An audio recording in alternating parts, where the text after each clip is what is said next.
Hi hello ನಮಸ್ಕಾರ. So ಇವತ್ತಿನ ಜನಧ್ವನಿಯಲ್ಲಿ ಕರಾವಳಿ ಮಾತ್ರವಲ್ಲದೆ ಇಡೀ ರಾಜ್ಯವನ್ನೇ ಬೆಚ್ಚಿ ಬೀಳಿಸಿದ್ದಂತಹ ದರೋಡೆ ಪ್ರಕರಣದ ಆರೋಪಿಗಳ ಬಂಧನದ ಎಕ್ಸ್ಕ್ಲೂಸಿವ್ ಅಪ್ಡೇಟ್ಗಳನ್ನ ನಿಮ್ ಜೊತೆ ಹಂಚಿಕೊಳ್ಳುವಂತಹ ಸಮಯ. ಇಡೀ ಮಂಗಳೂರು ಮಾತ್ರವಲ್ಲದೆ ಇಡೀ ರಾಜ್ಯವನ್ನೇ ಬೆಚ್ಚಿ ಬೀಳಿಸಿದ್ದಂತಹ ಮಂಗಳೂರಿನ ಕೋಟೆಕಾರ್ ಸಹಕಾರಿ ಬ್ಯಾಂಕ್ ದರೋಡೆ ಪ್ರಕರಣದ ಆರೋಪಿಗಳು ಕೊನೆಗೂ ಕೂಡ ಬಂಧನರಾಗಿದ್ದಾರೆ. ನೇರವಾಗಿ ದೂರವಾಣಿ ಸಂಪರ್ಕದಲ್ಲಿ ಜಿತೇಂದ್ರ ಕುಂದೇಶ್ವರ್ ಅವರು ಜಾಯ್ನ್ ಆಗ್ತಾ ಇದ್ದಾರೆ. ಸರ್ ನಮಸ್ತೆ. ಹಲೋ ಸರ್ ನಮಸ್ತೆ, ಕೇಳಿಸ್ತಾ ಇದೆಯಾ?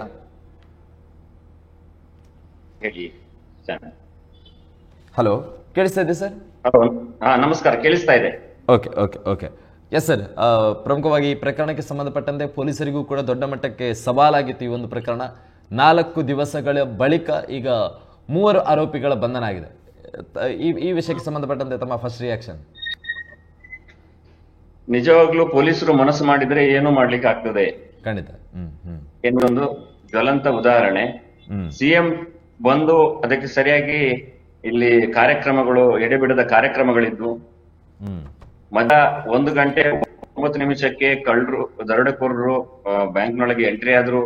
1 ಗಂಟೆ 15 ನಿಮಿಷಕ್ಕೆ ಎಲ್ಲ ದರೋಡೆ ಮಾಡಿ 1 ಗಂಟೆ 20 ನಿಮಿಷಕ್ಕಾಗುವಾಗ ಟೋಲ್ಗೇಟ್, ಯಲಪಾಡಿ ಟೋಲ್ಗೇಟ್ ನಲ್ಲಿ ಪಾಸ್ ಆಗಿದೆ. ಅಂದ್ರೆ ಎಂತ ಒಂದು ಅದ್ಭುತವಾದಂತ ಪ್ಲಾನ್ ಕಳ್ಳರ ಪಾಲಿಗೆ.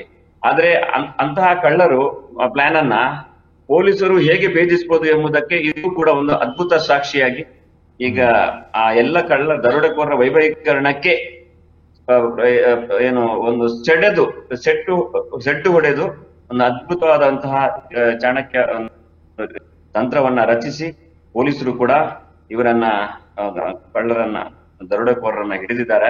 ಸೊ ಹ್ಯಾಟ್ಸ್ ಆಫ್ ಪೊಲೀಸರಿಗೆ. ಪೊಲೀಸರು ಕೆಲಸ ಮಾಡ್ತಿಲ್ಲ, ಹಾಗೆ ಮಾಡ್ತಾರೆ ಅಂತ ನಾವೆಲ್ಲ ಮೀಡಿಯಾದಲ್ಲಿ ಹೇಳ್ತೇವೆ. ಬಟ್ ಈ ಪ್ರಕರಣದಲ್ಲಿ ತುಂಬಾ ಒಳ್ಳೆ ರೀತಿಯಲ್ಲಿ ಕಾರ್ಯತಂತ್ರವನ್ನ ಹೆಣೆದಿದ್ದಾರೆ. ನಮ್ ಖುಷಿ ಅಂತ ಹೇಳಿದ್ರೆ ನಿಜವಾದ ಆರೋಪಿಗಳೇ, ದರೋಡೆಕೋರೇ ಬಂಧನ ಆಗಿದೆ. ಮತ್ತೆ ಇದಕ್ಕೆ ಇನ್ನೊಂದು ಚಿಂತಿಸಬೇಕಾದ ವಿಷಯ ಹೇಳಿದ್ರೆ, ಇತ್ತೀಚಿನ ದಿನಗಳಲ್ಲಿ ದರೋಡೆಗಳು ಹೆಚ್ಚುತ್ತಾ ಇರೋದು. ಮಂಗಳೂರಿನಂತ ಒಂದು ಊರಿನಲ್ಲಿ ಏನೋ ಒಂದು ಈ ರೀತಿಯಾದಂತ ಇಲ್ಲಿ ಏನಿದ್ರು ಅಂಡರ್ ವರ್ಲ್ಡ್ ಆತರ ಮರ್ಡರ್ ಆತರ ಇತ್ತು. ಈಗ ದರೋಡೆಗಳು ಶುರುವಾದಾಗ ಜನ ಒಂಥರ ಭಯಭೀತರಾಗಿದ್ರು. ಯಾಕಂದ್ರೆ ಇಲ್ಲಿನ ಜನ ಬಹಳ ಒಂದು ದುಡಿದ ಒಂದು ಹಣಕ್ಕೆ ಮತ್ತೆ ಟ್ಯಾಕ್ಸ್ ತೆರಿಗೆ ಕಟ್ಟೋದಕ್ಕೆ, ಅದೇ ರೀತಿ ಬ್ಯಾಂಕ್ ನಲ್ಲಿ ಹಣ ಹೂಡುವುದಕ್ಕೆ ಇಲ್ಲಿಯ ಜನ ಬಾರಿ ಫೇಮಸ್. ಮೊದಲಿನಿಂದ ಇಲ್ಲಿ ಬ್ಯಾಂಕ್ಗಳು ಅತಿ ಹೆಚ್ಚು ಬ್ಯಾಂಕ್ಗಳನ್ನ ಹೊಂದಿತ್ತು ಮತ್ತು ಉಗಮ ಕ್ಷೇತ್ರ. ಹಾಗಾಗಿ ಇಲ್ಲಿಯ ಜನರಿಗೆ ಉಳಿತಾಯದ ಒಂದು ಪ್ರಜ್ಞೆಗಳಿಗೆ ದರೋಡೆ ಎನ್ನುವಂತದ್ದು ಮತ್ತಷ್ಟು ಘಾಸಿ ಆಗುವಂತಹ ವಿಚಾರವಾಗಿತ್ತು. ಹಾಗಾಗಿ ಈ ಪ್ರಕರಣವನ್ನ ಪೊಲೀಸರು ಭೇದಿಸಿದ್ದು ನಿಜಕ್ಕೂ ಖುಷಿ, ಒಂದು ಸಂತೋಷದ ವಿಷಯ. ಹೀಗೆ ಮುಂದಿನ ದಿನಗಳಲ್ಲಿ ಪೊಲೀಸರು ಏನು ಸಿಸಿ ಕ್ಯಾಮೆರಾ ಅಥವಾ ಇಂತಹ ಸಂದರ್ಭಗಳನ್ನ ಅವರು ಯಾವ ರೀತಿ ಪ್ಲಾನ್ ಮಾಡಿ ಸ್ಕೆಚ್ ಹಾಕಿ ಹೊಡೆದಿದ್ದಾರೆ, ಈ ಕಡೆ ಸಿಎಂ ಬರುವಂತ ಎಲ್ಲರೂ ಪೊಲೀಸರು ಬಿಗು ಬಂದೋಬಸ್ತ್ನಲ್ಲಿ ಇರ್ತಾರೆ. ಮತ್ತೆ ಶುಕ್ರವಾರ ಮಸೀದಿಗೆ ನಮಾಜಿಗೆ ಹೋಗಿರ್ತಾರೆ. ಹೀಗೆಲ್ಲ ಒಂದು ಪ್ಲಾನ್ ಮಾಡಿ, ಮತ್ತೆ ಇಲ್ಲಿ ಯಾರೋ ಒಬ್ಬರು ಸ್ಥಳೀಯನ ಒಂದು ಮಾಹಿತಿ ಪಡೆದು ಖಂಡಿತ ಯಾರು ಅದು ಮುಂದಿನ ದಿನಗಳಲ್ಲಿ ಹೊರಗೆ ಬರ್ತದೆ. ಅದಕ್ಕೆ ಮುಂಬೈ ಲಿಂಕ್ ಕೂಡ ಇದೆ ಅಂತ ಹೇಳ್ತಾರೆ. ಮುಂಬೈ ಲಿಂಕ್ ಮೂಲಕ ಇಲ್ಲಿಯ ಲೋಕಲ್ ಒಬ್ಬರು ಯಾರೋ ಮಾಹಿತಿ ಕೊಟ್ಟು ಸಿಸಿ ಕ್ಯಾಮೆರಾ ರಿಪೇರಿ ಮಾಡ್ತಾ ಇದ್ದದ್ದು ಕೂಡ ಏನು ಆ ಸಂದರ್ಭವನ್ನೇ ಒಂದು ಮಾಡಿರೋದು ಕೂಡ ಇದೆಲ್ಲವೂ ಸಂಶಯಕ್ಕೆ ಕಾರಣವಾಗಿತ್ತು. ಸ್ಥಳೀಯರ ಕೈವಾಡ ಇದನ್ನು ಖಂಡಿತ ಮುಂದಿನ ದಿನಗಳಲ್ಲಿ ಇಲ್ಲಿ ಸ್ಥಳೀಯರು ಯಾರು ಇದರಲ್ಲಿ ಇನ್ವಾಲ್ವ್ ಆಗಿದ್ದಾರೆ ಎಂಬುದನ್ನ ಪೊಲೀಸರು ಹೊರಗೆಳಿತಾರೆ ಅನ್ನೋ ವಿಶ್ವಾಸ ಇದೆ. ಶಿಶಾಂತ್, ಈ CCTV ರಿಪೇರಿ ಅನ್ನುವಂಥದ್ದು ಅದು ಕಾಕತಾಳಿ ಅಂತ ಅನಿಸ್ತಾ ಇದೆಯಾ, ಅಥವಾ ಈ ಪ್ರಕರಣಕ್ಕೆ ಸಂಬಂಧವಾಗಿ ಪೂರಕ ಅಂತ ಅನಿಸ್ತಾ ಇದೆಯಾ ತಮ್ಗೆ? ಈಗ ಮೊದಲಾದ್ರೆ ನಾವೊಂದು ಸ್ವಲ್ಪ ಊಹೆಗಳನ್ನ ಮಾಡ್ಬೋದು. ಈಗ ಊಹೆ ಮಾಡುವಂತ ಅಗತ್ಯ ಇಲ್ಲ. ಯಾಕೆ ಹೇಳಿದ್ರೆ ಪೊಲೀಸರು ಈಗಾಗಲೇ 3 ತಮಿಳುನಾಡು ಮೂಲದ ಆರೋಪಿಗಳನ್ನ ಹಿಡಿದಿದ್ದಾರೆ. ಇನ್ನೊಂದು ಅವರಿಗೆ ಈಗ ಇದನ್ನ ಕಂಡುಹಿಡಿಯಲಿಕ್ಕೆ ಇನ್ನೊಂದು 10-15 ನಿಮಿಷವೋ ಇರ್ಲಿ, ಒಂದು ದಿನವೋ ತಗೊಳ್ಳಿ.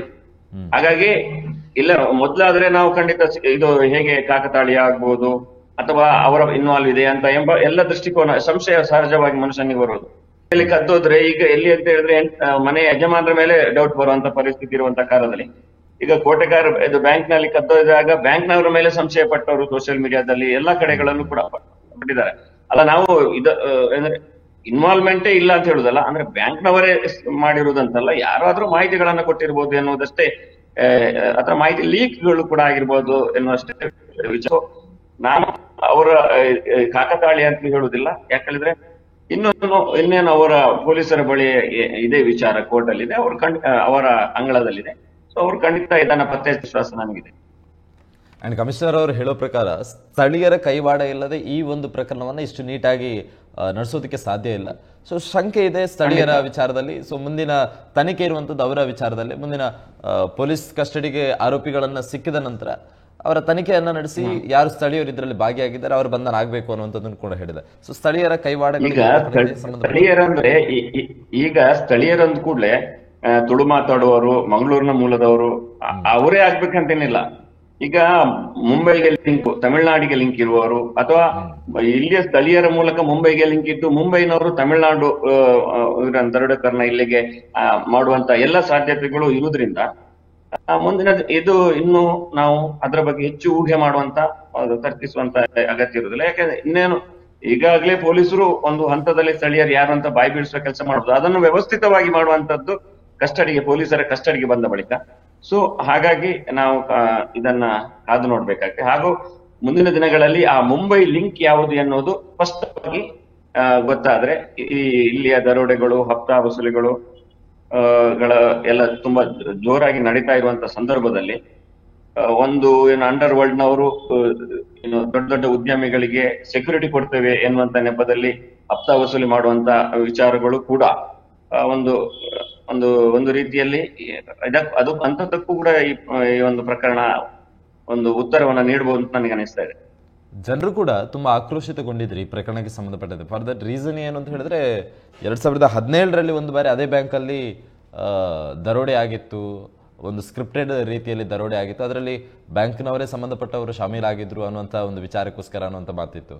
ನಿಜಕ್ಕೂ ಕೂಡ 2017ರಲ್ಲಿ ಒಂದು ಘಟನೆ ನಡೆದಿತ್ತು. 2017 ಜೂನ್ 23ರಂದು ಕೂಡ ಜೂನ್ 23ರಂದು ಸುಮಾರು 25 ಕೋಟಿ ಬೆಲೆ ಬಾಳುವ ಚಿನ್ನಾಭರಣ ಲೂಟಿ ಮಾಡುವಂತ ಪ್ರಯತ್ನ ಆಗಿತ್ತು. ಸೊ ಹಾಗಾಗಿ ಈ ಬಾರಿ ಅದೇ ರೀತಿಯಲ್ಲಿ ನಡೆದಿರಬಹುದು ಅನ್ನುವಂತ ಒಂದು ಗೊಂದಲದಲ್ಲಿ ಜನರು ಕೂಡ ಆಕ್ರೋಶಿತರಾಗಿದ್ರು ಈ ಪ್ರಕರಣಕ್ಕೆ ಸಂಬಂಧಪಟ್ಟಂತೆ. ಖಂಡಿತ ಹೆಚ್ಚಾಗಿ ನಮ್ಮ ಮೊದಲೆಲ್ಲ ಏನ್ ಹೇಳಿದ್ರೆ ತುಂಬಾ ಠೇವಣಿ ಇಟ್ಟ ಬ್ಯಾಂಕ್, ತುಂಬಾ ಬಂಗಾರ ಇಟ್ಟ ಬ್ಯಾಂಕ್ಗಳು ಏನಾದ್ರೂ ದರೋಡೆ ಆಗಿದೆ ಅಂತ ಹೇಳಿದ್ರೆ ಜನರಿಗೊಂದು ಸಹಜವಾಗಿ ಡೌಟ್ ಬರ್ತಾ ಇತ್ತು. ದರೋಡೆ ಅಂದ್ರೆ ಆತರ ಯಾವ ಎಲ್ಲ ಸಾಧ್ಯತೆಗಳು ಹಿಂದೆಲ್ಲ ಇತ್ತು. ದರೋಡೆ ಬಂದ ಹಣದಲ್ಲಿ ಪಾಲು ಬಟವಾಡೆ ಮಾಡ್ಕೊಂಡು ದರೋಡೆ ಅವರು ದರೋಡೆ ಮಾಡಿದ್ರು, ಇವರು ದರೋಡೆ ಮಾಡಿದ್ರು, ಅಥವಾ ಹೀಗೆ ಅವ್ರದೇ ಒಂದು ಪ್ಲಾನ್ ಅಲ್ಲಿ ಅಷ್ಟು ಹಣವನ್ನು ಲಪಟಾಯಿಸಿ ಕೊನೆಗೆ ಅಲ್ಲೇ ಅದು ವಾರಸುದಾರ ಅದು ಹಣಕ್ಕೆ ಮತ್ತೆ ಯಾರು ಗೊತ್ತಿಲ್ಲದೆ ಆ ರೀತಿಯಾಗಿ ಸಹಕಾರಿ ಬ್ಯಾಂಕ್ಗಳಲ್ಲಿ ಅಥವಾ ಸೊಸೈಟಿಗಳಲ್ಲಿ ಆತರ ಆಗ್ತಾ ಇತ್ತು. ಬಟ್ ಈಗ ಆತರ ಇಲ್ಲ. ಆತರ ಏನು ಮಾಡಿದ್ರೆ ಸಿಕ್ಕಿ ಬೀಳುವಂತ ಎಲ್ಲ ಸಾಧ್ಯತೆಗಳಿದೆ. ಏನೋ ತನಿಖೆ ವೇಳೆ ಒಂದು ನಿಜವಾಗಿಯೂ ಒಂದು ಸರಿಯಾಗಿ ತನಿಖೆ ದಿಕ್ಕಿನಲ್ಲಿ ಮಾಡಿದ್ರೆ ಖಂಡಿತ ಸಿಕ್ಕಿ ಬೀಳುವಂತ ಎಲ್ಲ ಸಾಧ್ಯತೆಗಳಿರುವುದರಿಂದ ನಾವು ನೋಡ್ಬೇಕು ಇದರಲ್ಲಿ ಯಾರೆಲ್ಲ ಇನ್ವಾಲ್ವ್ ಆಗಿದ್ದಾರೆ, ತಮಿಳುನಾಡಿನವರಿಗೆ ಯಾರೆಲ್ಲ ಲೋಕಲ್ ಹಿಂಟು ಕೊಟ್ಟವರು ಯಾರು, ನಾವು ಮತ್ತೆ ಹಿಂದೆ ಇದರಲ್ಲಿ ದರೋಡೆ ಆದಾಗ ಯಾರೆಲ್ಲ ಸಿಕ್ಕಿ ಬಿದ್ದಿದ್ರು, ಅವರಿಗೆ ಏನಾದ್ರೂ ಲಿಂಕ್ ಇದೆಯಾ, ಎಲ್ಲ ವಿಚಾರಗಳನ್ನ ಏನು ಪೊಲೀಸರು ಖಂಡಿತ ಏನು ಪತ್ತೆ ಹಚ್ತಾರೆ. ನಮಗೆ ಈಗ ಏನಂತ ಹೇಳಿದ್ರೆ ಖುಷಿ ಪಡುವಂತ ವಿಷಯ, ಸಂಭ್ರಮಿಸುವ ವಿಚಾರ ಏನ್ ಹೇಳಿದ್ರೆ ಈಗ ಆರೋಪಿಸುವ ಹೊತ್ತಿನ ನಾವೆಲ್ಲ ಹಿಂದೆ ಮಾಡಿದ್ದ ಎಲ್ಲ ದರೋಡೆಕೋರರು ನಾವೆಲ್ಲ ಇಷ್ಟವರೆಗೆ 3 ದಿನಗಳ ಕಾಲ ಅಲ್ಲಿ ದರೋಡೆ ಆಯ್ತು, ಇಲ್ಲಿ ಧಾರ್ಮಿಕ ಪರಿಷತ್ ಸದಸ್ಯರ ಮನೆ ದರೋಡೆ ಆಯ್ತು, ಅವರು ಹೋರಾಟ ಮಾಡಿದ್ರು, ಇಲ್ಲಿ ಕೊಟೆಗಾರನಲ್ಲೇ ದರೋಡೆ ಆಗಿತ್ತು. ಹಾಗೆ ತುಂಬಾ ದರೋಡೆಗಳ ಬಗ್ಗೆ ಉಲ್ಲೇಖಿಸಿ ಪದೇ ಮಂಗಳೂರು ದರೋಡೆಗೆ ಬರ್ತಾ ಇದ್ದಾರೆ. ಸೇಫ್ ಆಗಿದ್ದಂತ ಮಂಗಳೂರು ಈಗ ದರೋಡ್ತಾ ಇರೋದು ಒಂದು ಆತಂಕಕ್ಕೆ ಕಾರಣವಾಗಿತ್ತು. ಬಟ್ ಈಗ ಅದನ್ನ ಸಮರ್ಥವಾಗಿ ಪೊಲೀಸ್ ಕಮಿಷನರ್ ನೇತೃತ್ವದಲ್ಲಿ ಇವರು ದರೋಡೆಕೋರರನ್ನ ಬಂಧನ ಮಾಡಿದ್ರಿಂದ ನಮಗೊಂದು ಸ್ವಲ್ಪ ಇಲ್ಲಿಯ ಜನರಿಗೆ ನೆಮ್ಮದಿಯನ್ನು ಕಾಣ್ತಾ ಇದೆ. ಯಾಕಂದ್ರೆ ಇಲ್ಲಿಯ ಮಂಗಳೂರು, ದಕ್ಷಿಣ ಕನ್ನಡ, ಉಡುಪಿ ಈ ಭಾಗದಲ್ಲಿ ಒಂದು ಉಳಿತಾಯ ಪ್ರಜ್ಞೆ ಉಳ್ಳಂತವರು, ಬ್ಯಾಂಕ್ ಅಲ್ಲಿ ಹಣವನ್ನ ಇಡುವವರು ಅಥವಾ ಏನಾದ್ರೂ ಸಂಪತ್ತನ್ನ ಶೇಖರಿಸಿ ಇರುವಂತವರು, ಈ ಶೇಖರಿಸಿದ ಸಂಪತ್ತು ಇಂಥ ದರೋಡೆಕೋರಗಳು ಬಂದು ಹಾಕ್ತಾರಂತ ಸಹಜವಾಗಿ ಇಲ್ಲಿಯ ಉಳಿತಾಯ ಪ್ರಜ್ಞೆ ಉಳ್ಳಂತ ಇಡೀ ಈ ಭಾಗದ ಜನರು ಆಕ್ರೋಶಕ್ಕೆ ಬರುವುದು ಸಹಜ. ಕಷ್ಟ ಸುರಿಸಿ ದುಡಿದಂತ ಹಣವನ್ನು ಉಳಿತಾಯ ಮಾಡಿಟ್ಟುವಾಗ ಯಾರೋ ಬಂದು ದರೋಡೆಕೋರರು ಎತ್ಕೊಂಡು ಹೋಗ್ತಾರೆ ಅಂತ ಹೇಳಿದ್ರೆ ಖಂಡಿತ ಇದು ಒಂದು ಆಕ್ರೋಶಕ್ಕೆ ಕಾರಣವಾಗಿತ್ತು. ಹಾಗಾಗಿ ಈ ಒಂದು ಪೊಲೀಸರ ಈ ಒಂದು ಆಪರೇಷನ್ ಒಂದು ನಿಜಕ್ಕೂ ಖುಷಿ ಪಡುವಂತ ವಿಚಾರ. ಈ ಒಟ್ಟಾರೆಯಾಗಿ ರಾಜ್ಯದಲ್ಲಿ ನೋಡೋದಾದ್ರೆ ಕಳೆದ 48 ಗಂಟೆಗಳಲ್ಲಿ ಸುಮಾರು 4 ಕಡೆ ದರೋಡೆಗಳು ನಡೆದಿತ್ತು. ಒಟ್ಟಾರೆಯಾಗಿ ಕರ್ನಾಟಕ ರಾಜ್ಯದಲ್ಲಿ ನಾವು ಗಮನಿಸೋದಾದ್ರೆ, ಬೀದರಲ್ಲೇ ನೋಡೋದಾದ್ರೆ ಬರೀ 70 ಸೆಕೆಂಡಲ್ಲಿ ಬೈಕ್ನ ಪೆಟ್ರೋಲ್ ಟ್ಯಾಂಕ್ನ ಮೇಲ್ಗಡೆ 83 ಲಕ್ಷದಷ್ಟು ಹಣವನ್ನ ಎತ್ತಾಕೊಂಡು ಹೋಗಿದ್ರು. ಇಂತಹ ಘಟನೆಗಳು ನಡೆದಿತ್ತು. ಇದೆಲ್ಲವೂ ಕೂಡ ಪ್ರಮುಖವಾಗಿ ರಾಜ್ಯದಲ್ಲಿ ಪೊಲೀಸರ ಹಿಡಿತ ಕೈ ತಪ್ಪಿದೆ ಅಂತ ಅನಿಸ್ತಾ ಇದೆಯಾ? ಈಗ ಪೊಲೀಸರ ಹಿಡಿತ ಕೈ ತಪ್ಪುದಕ್ಕಿಂತಲೂ ಸಾವಿರಾರು ಕೆಲಸಗಳು, ಸೈಬರ್ ಕ್ರೈಮು, ಕಳ್ಳರು ಬಾರಿ ಇಂಪ್ರೂವ್ ಆಗ್ತಾ ಇದ್ದಾರೆ ಸಿಕ್ಕಾಪಟ್ಟೆ. ಕಳ್ಳರ ನೆಟ್ವರ್ಕ್ಗಳು ಚೆನ್ನಾಗಿದೆ. ಹಾಗಾಗಿ ಈಗ ಹೆಚ್ಚಿನ ಮತ್ತೆ ಶೋಕಿ ವಿಲಾಸಿ ಜೀವನ, ಮೊಬೈಲ್, ಈ ತರ ಒಂದು ಬದುಕು, ಕಷ್ಟಪಟ್ಟು ದುಡಿಯೋರಿಲ್ಲ, ಎಲ್ಲ ರೀಲ್ಸ್ ನೋಡ್ತಾ ಇರುವರು ಕೆಲವರು. ಹಾಗೆ ರೀತಿಯಲ್ಲಿ ಒಂದು ಸಂಕ್ರಮಣ ಕಾಲದಲ್ಲಿದೆ ಈ ಬದುಕುಗಳು. ಸುಲಭದಲ್ಲಿ ಹಣ ಮಾಡುವುದು ಹೇಗೆ ಅನ್ನೋದಷ್ಟೇ ಎಲ್ಲರ ತಲೆಯೊಳಗೆ ಸ್ವಾರ್ಥಗಳು ತುಂಬಿಕೊಂಡಿರುವಂತ ಹೊತ್ತಲ್ಲಿ ಅದೇ ಸಂದರ್ಭ ಪೊಲೀಸರಿಗೆ ಅವರ ನೆಟ್ವರ್ಕ್ಗಳು, ಅವರ ಅವರಿಗೆ ಬೇಕಾದಂತಹ ಒಂದು ಸೌಲಭ್ಯಗಳು ಅಥವಾ ಅವರ ಮನಸ್ಸಿಗೆ ಅವರ ತರಬೇತಿಗಳು, ಇವೆಲ್ಲವನ್ನು ಯಾರು ಸದ್ಯಕ್ಕೆ ಅಪ್ಗ್ರೇಡ್ ಆದಂತಹ ಒಂದು ಹೊತ್ತಿನಲ್ಲಿ ಸೈಬರ್ ಕ್ರೈಮ್ಗಳು ಅಥವಾ ಈ ರೀತಿಯಾದಂತಹ ಹೊಸ ಟೆಕ್ನಿಕಲ್ ಬಳಸಿ ಕಳ್ಳರು ಅಪ್ಡೇಟ್ ಆದ ಹೊತ್ತಿನಲ್ಲಿ ಇವರಿಗೂ ಅದಕ್ಕೆ ಸರಿಯಾದ ಪೂರಕ ಸೌಲಭ್ಯಗಳು, ಪೂರಕವಾದಂತಹ ತಾಂತ್ರಿಕತೆಗಳನ್ನ ಒದಗಿಸಿಕೊಟ್ಟು ಮಾಡಿದ್ರೆ ಸರಿ ಆಗ್ತದೆ. ಆದ್ರೆ ಏನ್ ಮಾಡೋದು ನಿಮ್ಗೆ ಗೊತ್ತಿದೆ, ಮಂಗಳೂರು, ದಕ್ಷಿಣ ಕನ್ನಡದಲ್ಲಿ ಆ ಕಡೆ ಹೋದ್ರೆ ಮರಳು, ಈ ಕಡೆ ಹೋದ್ರೆ ದೋ ನಂಬರ್, ಅದು ಇದು ಅಂತ ಹೇಳಿ ಎಲ್ರು ಕೂಡ ಅತಿ ಹೆಚ್ಚು ದೋ ನಂಬರ್ ವಿಷಯಗಳು ಈಗ ತುಳುನಾಡಿನ ಈ ಭಾಗದಲ್ಲಿ ಬಹಳವಾಗಿ ಕೇಳ್ತಾ ಇದೆ. ಅದರಲ್ಲಿ ಅದನ್ನ ತಡೆಗಟ್ಟಬೇಕಾದವರು ಯಾರು ತಡೆಗಟ್ತಾ ಇಲ್ಲ. ಸರ್ಕಾರ ಒಂದು ರೀತಿಯಲ್ಲಿ, ಒಂದು ಸ್ಥಳೀಯ ಆಡಳಿತ ಒಂದು ರೀತಿಯಲ್ಲಿ ಆಸಕ್ತಿಯನ್ನ ತೋರಿಸ್ತಾ ಇಲ್ಲ. ಅವರವರು ಮಾಡ್ಕೊಳ್ತಾ ಇದ್ದಾರೆ. ಎಲ್ಲರೂ ಕೊಡುಕೊಳ್ಳುವವರು ಕೊಡ್ಕೊಳ್ತಾ ಇದ್ದಾರೆ ಎನ್ನುವಂತ ಒಂದು ಆರೋಪಗಳು, ಪ್ರತ್ಯಾರೋಪಗಳು ಎಲ್ಲ ಕಡೆ ನಡೀತಾ ಇದೆ. ಅಂದ್ರೆ ಹಾಗಾಗಿ ಒಂದು ರೀತಿಯಲ್ಲಿ ಅರಾಜಕತೆಯ ದೃಷ್ಟಿಕೋನ ಒಂದು ರೀತಿಯಲ್ಲಿ ಕಾಣ್ತಾ ಇತ್ತು. ಬಟ್ ನನಗೆ ಮಂಗಳೂರಿನಲ್ಲಿ ಒಳ್ಳೆ ರಿಸಲ್ಟ್ ಬಂದಿದೆ. ಈಗ ಮುಂದೆ ಇದೇ ರೀತಿ ಅರೆಸ್ಟ್ ಗಳು ಆಗ್ತಾ ಹೋದ್ರೆ ಖಂಡಿತ ದರೋಡೆಕೋರರಿಗೂ ಮತ್ತೆ ಅವರು ಸ್ವಲ್ಪ ಸಮಯ ಅಂದ್ರೆ ಅಪ್ಗ್ರೇಡ್ಗೆ ಅಥವಾ ಇದನ್ನ ಹೇಗೆ ಇದ್ ಮಾಡ್ಬೋದು ಅಂತ ಖಂಡಿತ ಅವ್ರು ಆಲೋಚನೆ ಮಾಡಿದ್ರೆ. ಯಾಕಂದ್ರೆ ಇಲ್ಲಿ ದರೋಡೆಕೋರರದ್ದು ವಿಜೃಂಭಣೆ ಆಯ್ತು, ಒಂದು 5 ನಿಮಿಷದಲ್ಲಿ ಅಷ್ಟೆಲ್ಲ ಕದ್ದೊಯ್ದ್ರು ಅಂತ. ಅವರು ಮತ್ತು ದಾಖಲೆಯನ್ನು ಮುರಿದು 80 ಸೆಕೆಂಡ್ ಅಲ್ಲಿ ತೆಗೆದ್ರು ಅಂತ. ಹಾಗೆ ಒಂದು ಪೈಪೋಟಿಗೆ ಬಿದ್ದವರಂತೆ ದರೋಡೆಕೋರರು ಈ ರೀತಿ ಆದ್ರೆ ಅಂದ್ರೆ ಅವರಿಗೆ ಒಂದು ಮನಸ್ಸಾಗ್ತದೆ, ಇದೆಷ್ಟೆಲ್ಲ ಲೆವೆಲ್ ಪ್ಲಾನ್ ಮಾಡಿದ್ದಾರೆ ಅಂತ ನಾವು ಮಾಡುವಂತ. ಒಂದು ಕ್ರಿಕೆಟ್ ನ ಸಂದರ್ಭದಲ್ಲಿ ಜೂಜು ಬೆಟ್ಟಿಂಗ್, ಫಿಕ್ಸಿಂಗ್ ಆತರ ಒಂದು ವಿಜೃಂಭಣೆ ನಡೀತಾ ಇದೆ ಅಂತ ಹೇಳಿದ್ರೆ, ಈಗ ಒಂದು ಬಹುಶಃ ದರೋಡೆಕೋರರು ಸ್ವಲ್ಪ ಫಾರ್ಮಲ್ ಇದ್ದಾರೆ ಅಂತ ಕಾಣ್ತಿದೆ. ಓಕೆ, ಧನ್ಯವಾದಗಳು ಸರ್ ನಮ್ಮ ಜೊತೆ ಇಷ್ಟೊತ್ತು ಕಾರ್ಯಕ್ರಮದಲ್ಲಿ ಎಸ್ ಜಿತೇಂದ್ರ ಸರ್ ಕೂಡ ಅನೇಕ ವಿಚಾರಗಳನ್ನ ಮೆನ್ಷನ್ ಮಾಡ್ತಾ ಹೋದ್ರು. ಪ್ರಮುಖವಾಗಿ ಆ ಬೀದರಲ್ಲಿ ನಡೆದಿರುವಂತಹ ಘಟನೆಯನ್ನು ಕೂಡ ನಾವು ಒಂದು ಬಾರಿ ನೆನಪಿಸಿಕೊಳ್ಳೋದಾದ್ರೆ, ಬರೀ 70 ಸೆಕೆಂಡ್ಗಳಲ್ಲಿ ಒಬ್ಬ ವ್ಯಕ್ತಿಯನ್ನ ಕೊಂದು ಇನ್ನೊಬ್ಬ ವ್ಯಕ್ತಿಯ ಮೇಲೆ ಗಾಯಗೊಳಿಸಿ ಸುಮಾರು 83 ಲಕ್ಷ, ಒಟ್ಟಾರೆಯಾಗಿ 88 ಲಕ್ಷ ಇತ್ತು, ಅದನ್ನ ಬೈಕ್ನ ಟ್ಯಾಂಕ್ ಮೇಲೆ, ಬರೀ 2 ವೀಲರಲ್ಲಿ ರೀ, ಯಾವುದೇ ಗಾಡಿ ವ್ಯವಸ್ಥೆಗಳಿಲ್ಲ. ಮಧ್ಯಾಹ್ನದ ವೇಳೆಯಲ್ಲಿ ನಡೆದಿರುವಂಥ ಘಟನೆ ಅದು. ಸುಮಾರು 11 ಗಂಟೆ ಆಸುಪಾಸಲ್ಲಿ ಬರೀ ಒಂದು 2 ವೀಲರ್ ಬೈಕ್ನ ಪೆಟ್ರೋಲ್ ಟ್ಯಾಂಕ್ನ ಮೇಲ್ಗಡೆ ಸುಮಾರು 88 ಲಕ್ಷದಷ್ಟು, ಅದರಲ್ಲಿ 5 ಲಕ್ಷಗಳು ಉದುರಿ ಕೆಳಗೆ ಬಿತ್ತೋಯಿತು ಅಂತ ಹೇಳಿ 83 ಲಕ್ಷದಷ್ಟು ಹಣವನ್ನು ದರೋಡೆಕೋರರು ದರೋಡೆ ಮಾಡ್ಕೊಂಡು ಹೋದರು ಹಗಲು ಹೊತ್ತಲ್ಲಿ. ಅದಾದ ಬಳಿಕ ಈ ಮಂಗಳೂರಿನ ಕೋಟೆಕಾರರ ಘಟನೆ ನಡೆದಿರುವಂಥದ್ದು.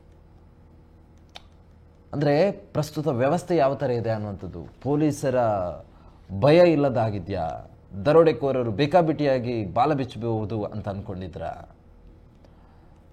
ಈ ಪ್ರಕರಣಕ್ಕೆ ಸಂಬಂಧಪಟ್ಟಂತೆ ಗಮನಿಸೋದಾದರೆ, ಕೋಟೆಕಾರಿಗೆ ಸಂಬಂಧಪಟ್ಟಂತೆ ಕರಾವಳಿಗರಿಗೆ ಭಯ ಹುಟ್ಟಿಸಿದಂಥ ಪ್ರಕರಣ ಎಲ್ಲಿಯ ಮಟ್ಟಕ್ಕಂತ ಹೇಳಿದರೆ, ಇವತ್ತು ಕೂಡ ನಾನು ಈ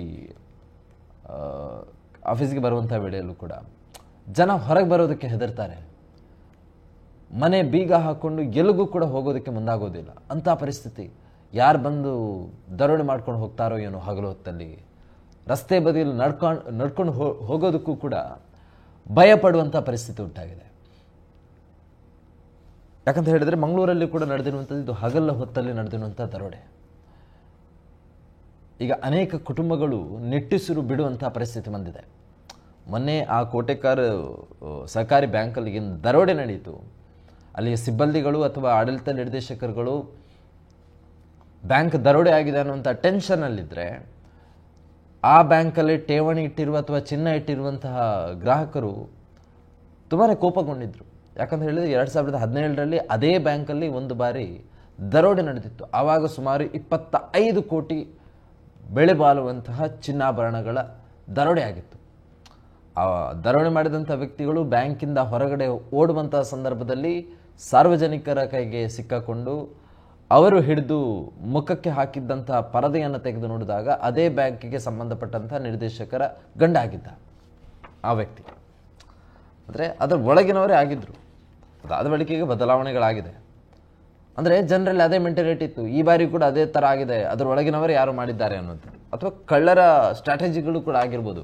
ಬೇರೆ ಅನೇಕ ಬ್ಯಾಂಕ್ಗಳನ್ನು ಟಾರ್ಗೆಟ್ ಮಾಡೋದ್ರ ಬದಲಾಗಿ ಈ ಪ್ರಕರಣದಲ್ಲಿ ಅದೇ ಬ್ಯಾಂಕನ್ನು ಟಾರ್ಗೆಟ್ ಮಾಡಿದರೆ ಜನರ ಮತ್ತು ಪೊಲೀಸರ ಗಮನ ಮತ್ತೊಮ್ಮೆ ಆ ಕಡೆ ಹೋಗ್ಬೋದು, ಬ್ಯಾಂಕ್ನ ಒಳಗಿಂದಲೇ ಈ ಪ್ರಕರಣ ನಡೆದಿರಬಹುದು ಅನ್ನುವಂತಹ ಒಂದು ಪ್ರಯತ್ನವನ್ನು ಊಹಿಸುವಂತಹ ಘಟನೆಗಳು ಕೂಡ ಆಗಿರಲು ಕೂಡ ಬಹುದು.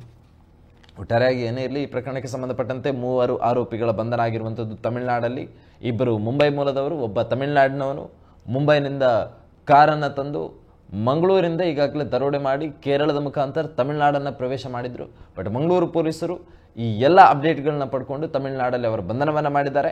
ಆ್ಯಂಡ್ ಪೊಲೀಸ್ ಇಲಾಖೆಯ ಮಾಹಿತಿಯ ಪ್ರಕಾರ ಕೇವಲ 3 ಆರೋಪಿಗಳು ಮಾತ್ರ ಅಲ್ಲ ಈ ಪ್ರಕರಣದಲ್ಲಿ, ಇನ್ನೂ ಕೆಲವು ಆರೋಪಿಗಳು ಇದ್ದಾರೆ, ಶಾಮೀಲಾಗಿದ್ದಾರೆ. ಅದು ಕೂಡ ಪ್ರಸ್ತುತವಾಗಿ ಗಮನಿಸುವುದಾದರೆ ಲೋಕಲ್ಗಳು, ಇಲ್ಲಿಯ ಸ್ಥಳೀಯವಾಗಿರುವಂತಹ ಕೆಲವರು ಈ ಸುದ್ದಿಯನ್ನು ನೋಡಿದ ಬಳಿಕ ಈ ಪ್ರಕರಣದಲ್ಲಿ ಭಾಗಿಯಾಗಿರುವಂಥ ಸ್ಥಳೀಯರಲ್ಲಿ ಯಾರು ಅನ್ನುವಂಥ ವ್ಯಕ್ತಿಗಳು ಅವರ ಎದೆಯಲ್ಲಿ ನಡುಕ ಹುಟ್ಟುವಂಥದ್ದು ನಿಜ.